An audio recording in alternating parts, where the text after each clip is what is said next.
इस वीडियो में हम बात करेंगे 2011 की फिल्म द फर्स्ट मैन के बारे में, जो कहानी है जॉन नाम के फ्रेंच आदमी की, जो अपनी माँ को फ्रांस ले जाने के लिए और अपने पिता के बारे में जानने के लिए अल्जीरिया लौट कर आया और उसके इस फैसले की वजह से वो अपने अतीत के करीब पहुँच गया। जॉन कॉर्मरी के पिता 1914 की जंग में अपनी जान गंवा बैठे थे और आज 1957 में उन्हीं की कब्र को ढूंढते हुए जॉन एक कब्रिस्तान में आया। उसे उसके पिता याद भी नहीं है, क्योंकि उनकी मौत तब हुई थी जब जॉन 6 महीने का था। जॉन अल्जीरिया में पला बड़ा, पर पिछले कुछ सालों से वो फ्रांस में रह रहा था। आज उसने अल्जीरिया लौटने का फैसला किया, पर उस देश के हालात बदलने लगे हैं। जॉन एक मशहूर राइटर है जिसकी सोच से कई लोग नाराज हैं, इसलिए उसे गद्दार कहकर लोग उसे फ्रांस लौट जाने के लिए कहने लगे। जॉन का मानना था कि अल्जीरिया एक ऐसा देश है जहां सदियों से अरब और फ्रेंच लोग साथ रहे हैं, इसलिए आज भी जंग खत्म करके इन दोनों हिस्सों को साथ मिलकर रहना चाहिए। पर कई लोग उसकी इस बात से सहमत नहीं थे।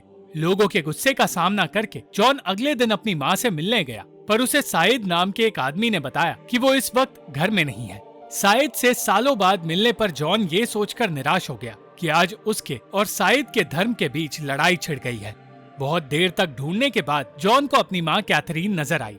बातें करते हुए जॉन ने उन्हें बताया कि उसकी पत्नी डिप्रेशन से गुजर रही है, पर जॉन और उसकी बेटी उसे संभालने की पूरी कोशिश कर रहे हैं। कैथरीन को पढ़ना लिखना नहीं आता, पर एक न्यूज़पेपर में जॉन की तस्वीर देखकर वो समझ गई कि जॉन मुसीबत में है, क्योंकि कई लोग उसके खिलाफ हैं। कैथरीन के घर जाकर जॉन अपने पिता हेनरी के बारे में जानने की कोशिश करने लगा, पर बुढ़ापे की वजह से कैथरीन को ज्यादा कुछ याद नहीं था। वो बस इतना कहकर चली गई कि जॉन के उस घर में आने से उसे खुशी मिलती है। उस दिन उस घर में रहकर जॉन को अपने बचपन के दिन याद आने लगे और वो उन दिनों के बारे में सोचने लगा जब वो अपनी नानी और अपनी माँ के साथ रहा करता था। इलाके के बच्चों के साथ वो दिन भर शैतानियां करता था। एक दिन अपने दोस्तों के साथ उसने कुछ कुत्तों को आजाद कर दिया और इसकी सजा में उसे उन्हीं के पिंजरे में डाल दिया गया। वो घंटों तक चिल्लाता रहा, पर उन कुत्तों के मालिक ने उसे आजाद नहीं किया। पर फिर उसी आदमी के बेटे ने जॉन के नए सैंडल्स के बदले उसे आजाद करने का फैसला किया। कैथरीन ने तो उस दिन जॉन से कुछ नहीं कहा, पर जॉन की नानी ने उसे देर से आने के लिए और अपने सैंडल्स खो देने के लिए सजा दी।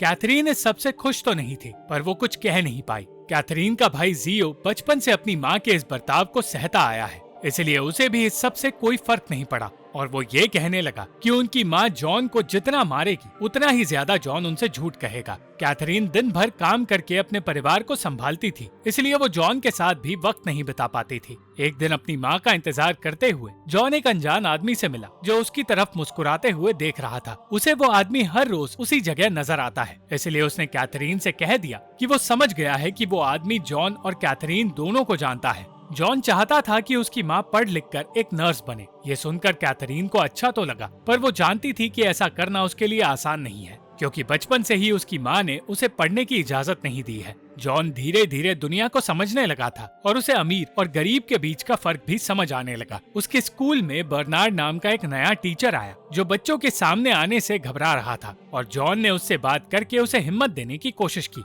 बर्नार्ड ने क्लास में मौजूद बच्चों से कहा कि उन सबको अपने पिता के बारे में एक बात कहनी होगी। कुछ बच्चे अपने ही पिता का मजाक उड़ा रहे थे, पर सिर्फ जॉन था जिसे ये मजाक पसंद नहीं आया। उसी दिन बर्नार्ड ने जॉन को बिना जूतों के खेलते हुए देखा और इस तरह खेलने की वजह से जॉन को चोट भी लग गई। उससे पूछने पर बर्नार्ड को पता चला कि अपनी नानी के डर से वो जूते खराब नहीं करता। जॉन उन्हीं के डर की वजह से कई बार झूठ भी कहने लगा, पर एक दिन उसे एहसास हुआ कि उसके झूठ की वजह से किसी और को नुकसान भुगतना पड़ सकता है। बर्नार्ड की वजह से जॉन को दुनिया की अलग अलग तकलीफों के बारे में पता चला और उसे समझ आया कि उसके पिता ने अपने देश फ्रांस को बचाने के लिए ही अपनी जान दी थी। जॉन को फिल्में देखना भी पसंद था, पर उसकी नानी हर बार फिल्म के बीच में उससे सवाल पूछा करती थी, इसलिए वो कभी ठीक से फिल्में देख भी नहीं पाया। उसकी नानी का कहना था कि पढ़ाई पूरी करने से कुछ नहीं होगा, इसलिए उसे अपने मामा के साथ काम करना होगा और आगे की पढ़ाई को हमेशा के लिए भूलना होगा। ना चाहते हुए भी उसे उनकी बात माननी पड़ी और कुछ दिन बाद वो अपने मामा जियो के साथ काम करने निकला और तब उसके सामने एक अरब आदमी आया जो अपने बेटे की लाश को ले जा रहा था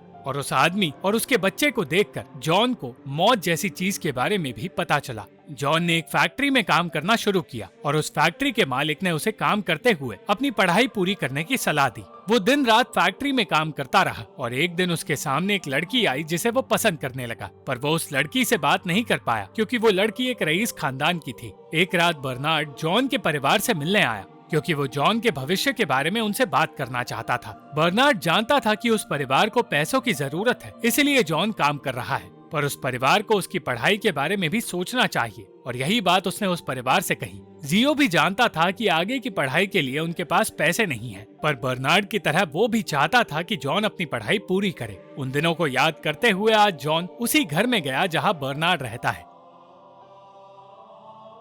उस घर में काम कर रही एक अरब लड़की ने उसे बताया कि बर्नार्ड उसे कॉफी शॉप में मिलेगा। सालों बाद जॉन को अपने सामने देखकर बर्नार्ड बहुत खुश हुआ और जॉन ने उसका शुक्रिया अदा किया, क्योंकि उसी की वजह से आज जॉन पढ़ लिखकर एक अच्छी जिंदगी जी रहा है। जॉन और बर्नार्ड उस देश के हालातों के बारे में बातें करने लगे और तब बर्नार्ड ने कहा कि उसे ये बात समझनी चाहिए कि फ्रेंच होने के बावजूद वो उन लोगों का साथ दे सकता है जो फ्रेंच लोगों की तानाशाही से आजाद होना चाहते हैं। जॉन ने बचपन में अपनी पढ़ाई फिर से शुरू की और उसकी क्लास में एक अरब बच्चा आया जो हर वक्त खोया रहता था। एक दिन हमूद नाम का वही बच्चा जॉन को पीटने लगा क्योंकि जॉन बर्नार्ड का फेवरेट स्टूडेंट था। उस दिन जॉन को वो सीख मिली जो किताबों में नहीं थी। वो हमूद से दोस्ती करना चाहता था, पर हमूद उसे अपना दुश्मन समझता रहा, और जो बचपन में जॉन के साथ हुआ वही आज अल्जीरिया में हो रहा है। दोस्ती ठुकराकर लोग एक दूसरे को दुश्मन समझने लगे हैं और कोई भी समझौता नहीं करना चाहता। इस जंग के बारे में ज्यादा ना सोचकर जॉन आज उस इलाके में गया जिस इलाके में सिर्फ अरब लोग रहते हैं, और अपने इलाके में एक फ्रेंच आदमी को देखकर सब हैरान हो गए। जॉन हमूद से मिलना चाहता था और जब वो उसके घर पहुंचा तो उसे बताया गया कि हमूद उसी का इंतजार कर रहा है। हमूद कई दिनों से बीमार था और फ्रेंच लोगों के लिए उसकी नफरत बढ़ती जा रही थी। हमूद अपने बेटे को बचाना चाहता था और इस काम में उसे जॉन की मदद की जरूरत थी। हमूद के बेटे अजीज पर बॉम्ब ब्लास्ट करने का झूठा इल्जाम था और इसलिए उसे बंदी बनाकर रखा गया है। उसे मौत की सजा सुनाई गई है और उसे बचाने के लिए जॉन को एक मिनिस्टर से बात करनी होगी। जॉन ने हमूद के लिए एक लाइसेंस का इंतजाम किया जिसकी मदद से हमूद पहली बार अजीज से मिल पाया, मगर वो ये नहीं जानता था कि अजीज पर जो इल्जाम लगा है वो झूठा नहीं है और फ्रेंच लोगों के खिलाफ अपनी लड़ाई लड़ने के लिए अजीज ने बॉम्ब ब्लास्ट करवाया था। जब अजीज ने बताया कि वो बेगुनाह नहीं है तो हमूद ने उसे चुप रहने के लिए कहा, क्योंकि वो जल्द से जल्द अजीज को बाहर निकालना चाहता था। जॉन हमूद की मदद करने की कोशिश में अलग अलग रास्ते ढूंढता रहा,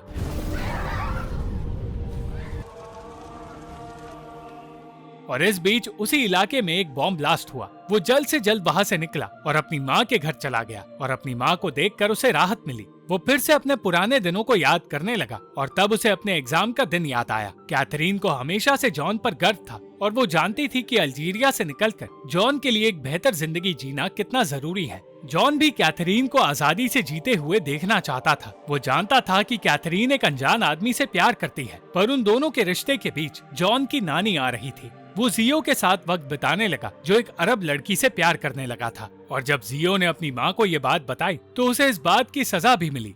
उस रात जॉन और कैथरीन दोनों को एहसास हुआ कि वो जॉन की नानी को कैथरीन के रिश्ते के बारे में कभी नहीं बता पाएंगे। एक दिन अपनी माँ को लेकर जॉन शहर से दूर गया। वो जियो से मिलने पहुंचा जो अब एक ऐसी जगह अकेला रहता है जहां दिमागी तौर से बीमार लोगों को रखा जाता है। जियो ने बताया कि वो जंग लड़ना नहीं चाहता था, इसलिए डर के मारे उसने अपने आप को चोट पहुंचा दी, जिसके बाद उसे छुपकर रहने का मौका मिल गया। जॉन और कैथरीन समझ गए कि जियो कभी बदला नहीं और जिंदगी भर एक मासूम आदमी बनकर रहा। यही सोचकर कैथरीन ने जॉन को उस रात के बारे में बताया जिस रात वो पैदा हुआ था। हेनरी कैथरीन को लेकर एक गांव में पहुंचा जहां के लोगों ने उनकी मदद की, और जिस घर में जॉन पैदा हुआ आज उसी गांव में वो अपनी मां के साथ लौट कर आया। जॉन उस आदमी के बेटे से मिला जिसके पिता ने कैथरीन और हेनरी की मदद की थी, पर वो आदमी भी जॉन को हेनरी के बारे में कुछ बता नहीं पाया। उसने बताया कि अल्जीरिया में हो रही जंग की वजह से उसके माता पिता फ्रांस चले गए, पर वो अपने आखिरी दिन तक इसी घर में रहना चाहता है। जॉन चाहकर भी अजीज को बचा नहीं पाया और हमूद ने अपने बेटे को हमेशा के लिए खो दिया। अजीज की कहानी दुनिया के सामने लाते हुए जॉन ने कहा कि उसका गुनाह कभी साबित हुआ ही नहीं था, इसलिए जॉन अल्जीरिया में रह रहे अरब लोगों के दर्द को अब समझने लगा है। अल्जीरिया अब एक ऐसा देश बन चुका था जहां सिर्फ खून खराबा था, और वो चाहता है कि अल्जीरियन लोगों को उनका हक जल्द से जल्द मिले। जॉन अपनी मां को अपने साथ फ्रांस ले जाना चाहता था, पर कैथरीन अल्जीरिया छोड़ने के लिए तैयार नहीं थी, और अंत में कैथरीन को अल्जीरिया में ही छोड़कर जॉन को वापस फ्रांस लौटकर जाना पड़ा। Thank you for watching this video. अगर आपको ये वीडियो पसंद आई तो इस वीडियो को लाइक, शेयर और इस वीडियो पर कमेंट जरूर करें, और इस चैनल को सब्सक्राइब करना मत भूलना।